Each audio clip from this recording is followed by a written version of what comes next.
Inye me abladi abi. Kodehe abi. Impenye. Emi hanya wa tu. Kemba anokwale ye gani femo no. Efi akekenya akwemene. Heka mi she. Ni kekpe onye da keba ni femo no. Mune no le tamo na kan. Ntade wo mi mpoe. Ni churu ni. Ntwa ni fe njie. Meni hewo. Ihi edo. Areho eyemi. Ni ngmen shifen eton. Ghana fen yareho. Wa fen wa minfo. Ejakecho agboko. Ekun. Ni nakanchoe eke ga tete po ye chakmanko. Ni wohie nye no akpa kokoko. Wama hie nyelo beko neho ni achole ake Flight Lieutenant Jerry John Rawlings. Ofen wachole poake Papa J. Ichomi ake Chata JJ. Echingo eshwe bemli nini eni malano.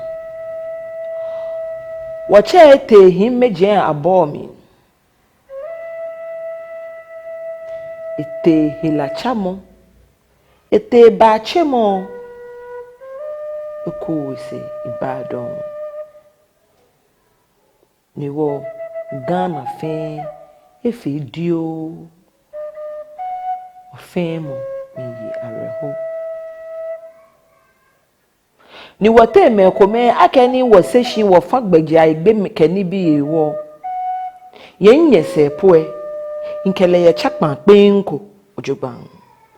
Ewo mie cho ne gbugana manfen a ingme mi.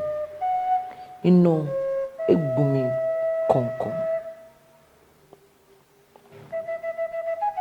Dani ma Jennifer mo ne hihye masumo ake.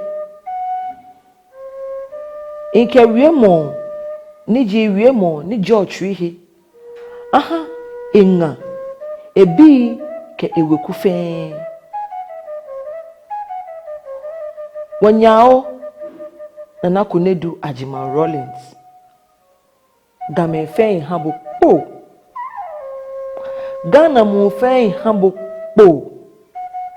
Naa Korkoi atreku. Mi habo po. Po kesane ne ni na bone. Po aha areho. Po ko yafo.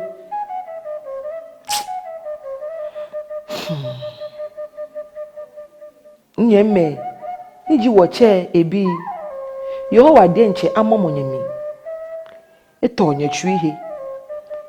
Ena nyemobo na reho na yenyetwi mi fe. Le denche echumonye he yafo nyenyolo. Jerry John Rawlings he won tabie na enwene. Anyeme ni ha wofo wo he fie wo ba.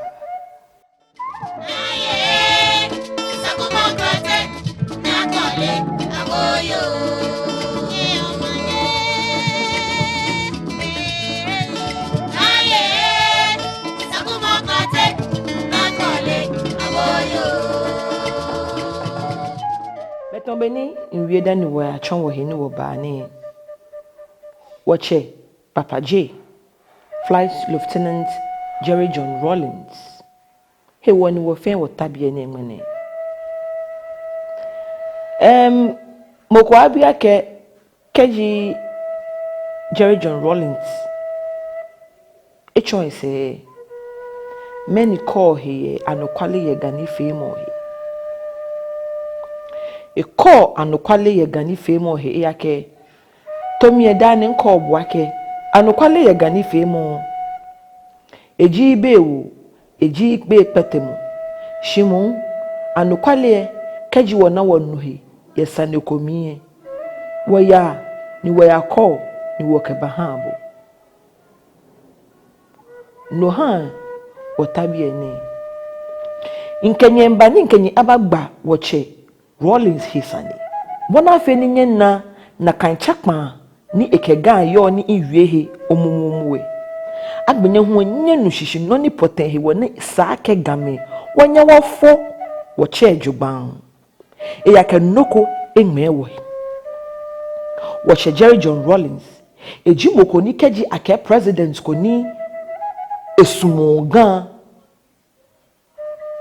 achele penkle le no nwe ejimoko huni keji ake gakusun president ko ni no gakusun hyihi eyoyo gakusun ni anyage gakusun na agbene ho enu hyihi hu ake game ga amame no nie masuma ake nkenye achon Jerry John Rawlings ni bi komamne ni maje infoniri jinkome huma chonye bona afe ni nyenna ga ke papa J nyanyo femu nyenu hyihi hu ojugba aninyeli ake woche papa J alo woche Rawlings say ehwete shini amin ojugban woche ehwete shini amin ojugban ni gan nyoni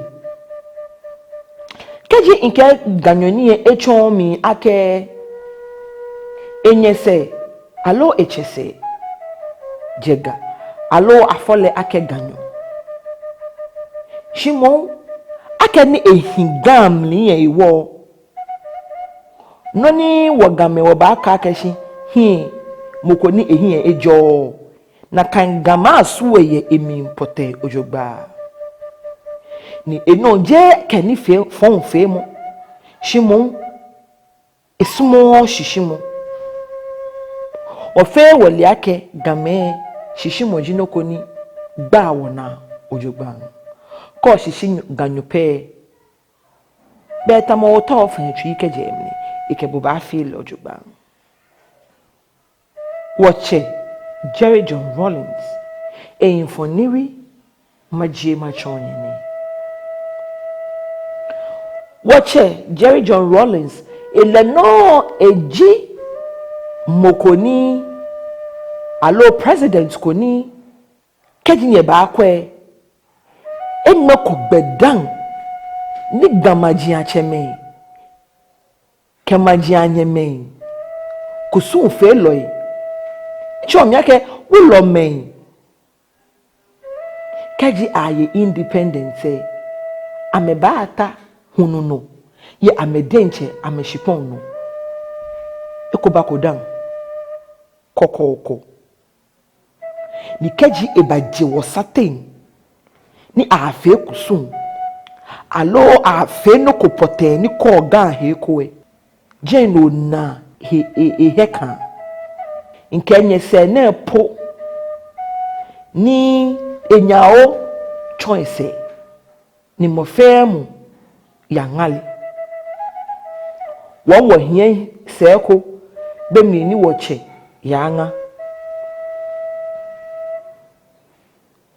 konna mishi neke pe waye ulome jasefoi majiacheme ne bena ni shishin e fell je no pepo akeni de koni nu okusun fe mo shishin ye gam ni ewo na eha ni ulome ke waye po ashi eha na asafo acheme ashi na ji ashishi bemi ni amefe kokusun ahakole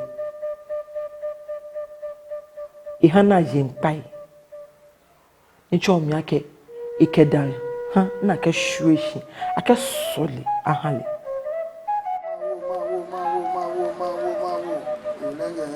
Olenge bi olenge to no bi to no ija to the perfect baby Achine mo ko hu, achine mo ko hwe. Imbe gbeshi, imbe gbeshi. Obole butu wape, wonje bu wonje. Wonje be ke na jowo, igbobo ma wu jowo, wo fa ni se jowo, ele jowo, oyimi jowo, obele le jowo, egbe saboto wo jowo, ashi alo gbe jowo, ya ke ma boyo jowo, bo je tete jowo, igba kubrika jowo. Iha wo asafo acheme yi asafo alo amewo asafo eno ahale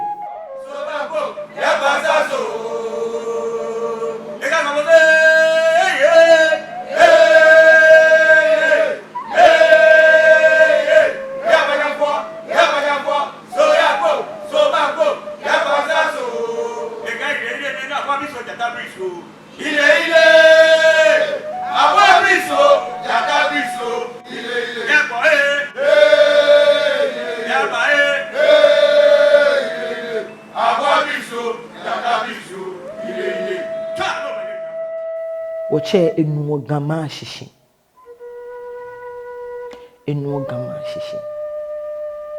iwo wo gamele wo ya fonu ifamofe mono mebe ko wa na woche Rawlings ni fa wo yineke mebe ko wake woche ya pe o woche ni wo bo ngo po ka wa hye mo ni kele kenkle pe hu podi enche na me ehia fa ko nike shiko kwe ni enna abifa ekemimlo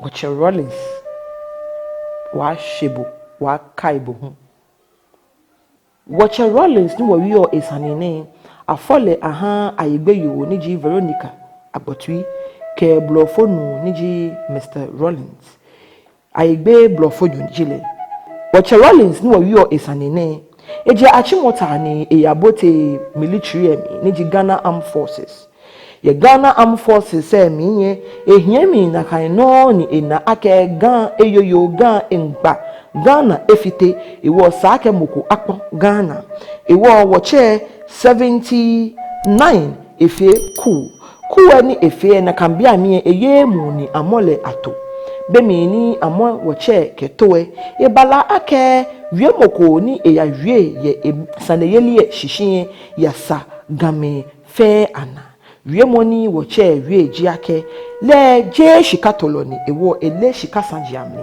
ele nokonoko ni enu nokonoko shishin shimu no ni peni enu shishin jiake ele boni ayawo bemini ayekoni ni elebe ni achunu chumo ni wa bemini alehe ni eni yaje aba no hewo ebi ake eke enanime ni amefe na kankuwe aje enanime yemni ni akele adamona ijakele efe yake ebagbo ke ha anukwale neke wie mo na eto Ghana bi fe achina ni no hewo bemli ni eho prison poe egbe hie Ghana efiahi ene hani enanime konkrome ni amehu asrafo eji ameja prison hi eka ni namni eme ni aya gbele ni ji eya face firing squad de ame aja ni amejie woche kejemni kete na kambia mi 79 mi no ni ji May 15 1979 woche efe ku konklon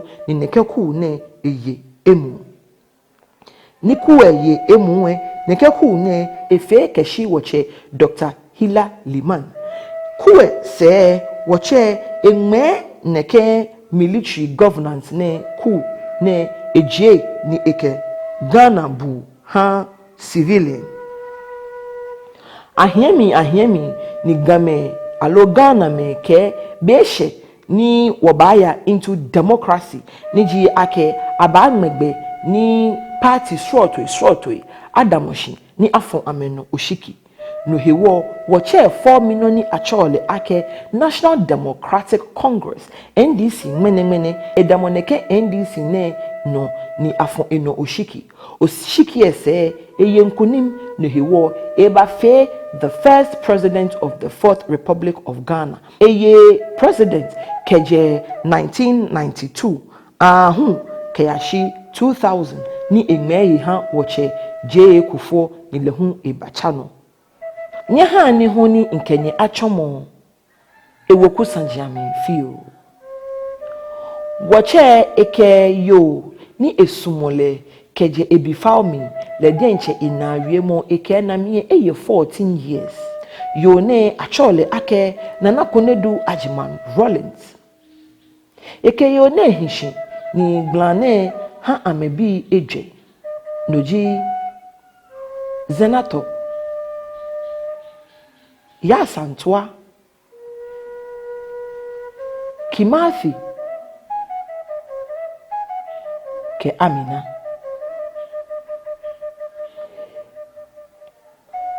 wache ahwe na kano eheye nwo wa de enche okayo agbobi beka wa ofrantuma ofrantuma lele wache nakan nya ha wa aboa emi hyewie mojin akuma to iwo ba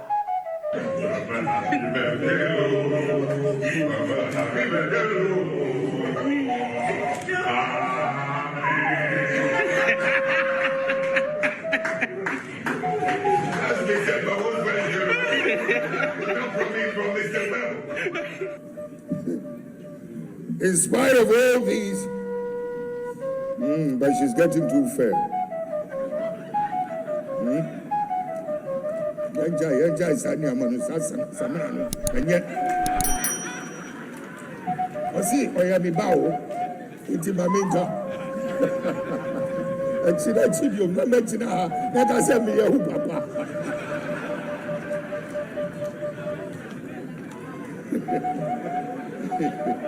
Gentlemen, I think I prefer the lady. I prefer the lady.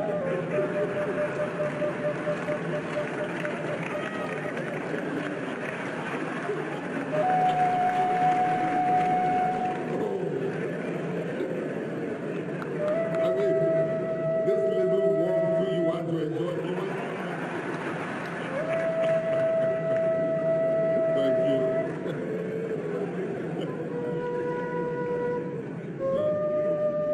The beacon of hope, my beloved brothers and sisters, in Africa is gradually. Whistle to have this done.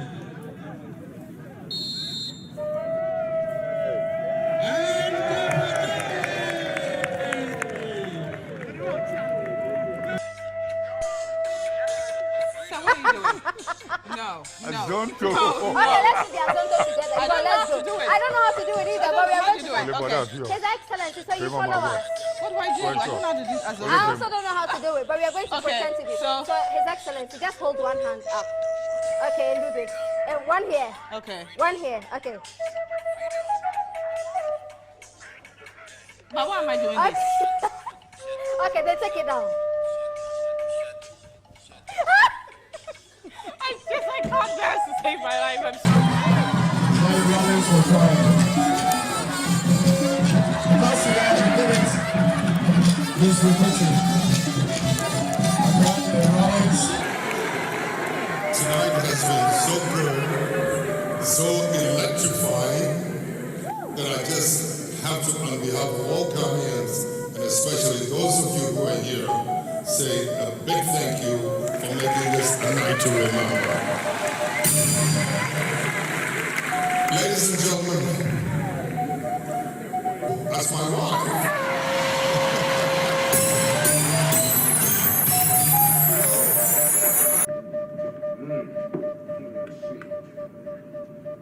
And it's the right size too. I don't think I could have worn this thing.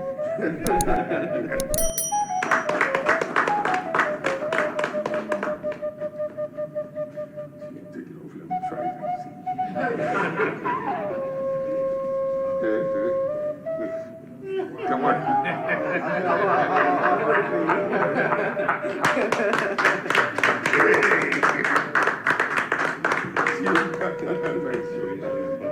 Anyeme be wache mi shawe mojie no ekomate wa aboe ni wote me pome wakayo san heni kenye ahye ne himo amakai ni ake wache Jerry John Rawlings, Flight Lieutenant Jerry John Rawlings retired. Ghana mahie yellow keje 1992 kagbe 2000 ina himeji aboami ete on the 12th of November 2020 ete hilachamo ye kolebu hilachamo he eku ise iba shiweku ekpafai ake ohani amefo ye hejolemni no chomi ake privately akagba amena akayoyo ame ni akanyemo ame ho obakpa Ghana bi fenfai akelele ofen wonoko enmewo shiwole wiemo wake ene akafe politics wake ene akafe wo hejemo wake ene akafe wiemo ni ba te me konkro mehu anoshi won pafai ni ha ni wofo a wo che bonisa ye gbe papa hunu ma chone ke hegbene no huni makaibo ake coronavirus hila anukwale iyeje nwa esa ewo ehino ekun ekanya ehe ekun ewo wo fe wokọ wo hino ojogba keji ojipo kaimo ni oke o mask ajipo kani ohinye pano o mask ahiebo dagbi keboena fo ode putio kesamla yanu ni unho shishi kaimo akekeji oke onyanyo anasa negba alo oke bokonwie no ni blofo chole ake social distance gbe ahin yeten shi ona keji owolo alo o cheni inyemme wo babu wo he bemli ni obubu denche o he bona fe ni helane akaba nabo pe bo hu okwe onyemi no hu ojogban inyemme mene Rawlings oche Jerry John Rawlings Papa J eshi nta ihie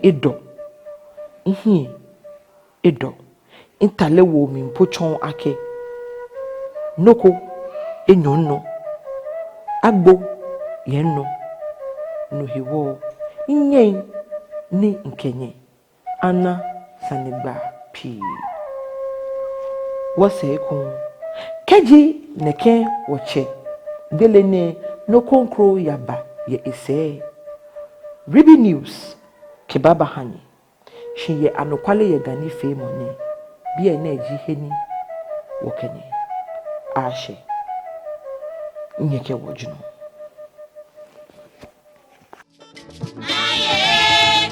Naa Korkoi, Naa Korkoi, awoyo.